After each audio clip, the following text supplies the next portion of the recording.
And one of the things that really started to bother me a lot was conversations that I would hear in gatherings that truly were racist, and that's very offensive. And if you talk to the people who oppose this type of accountability program, they'll tell you that they're not racist, and some of them are not, but some of them very much are. And so when we looked at this overall picture, one of the things we wanted to do was deal with enforcement, but we also wanted to deal with reality. And the reality is we already have a lot of people who have come to this country, who have come to our state. What do we do with those people?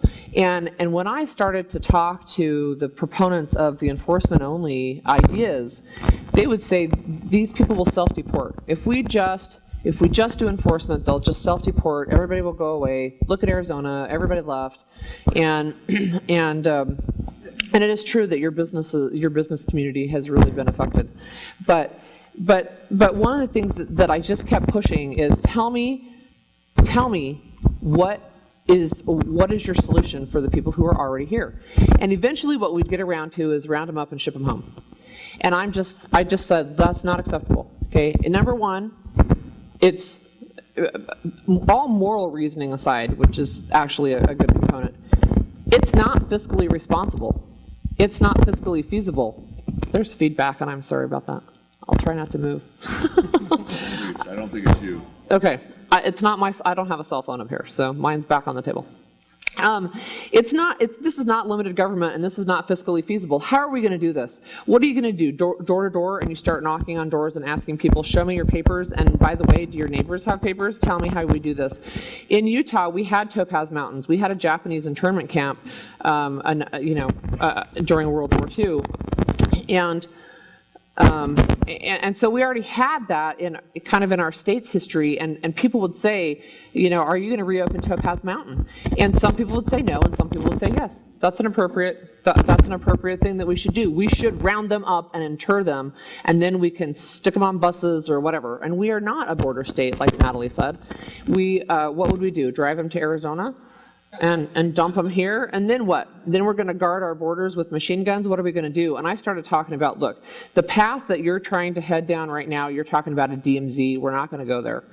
And in fact, what happened is we did have the passage of HB 116, which was this guest worker bill. It did pass. We split the Republicans evenly down the middle in the House, and it got almost all of the Democrats, and then in the Utah Senate we got most of both. We got all of the Democrats, I think, and most of the Republicans.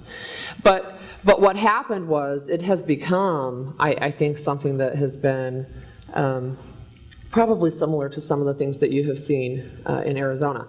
So I, for example, was not a sponsor on the bill. I did not speak to the bill while we passed the bill. We had hours and hours and hours of discussion.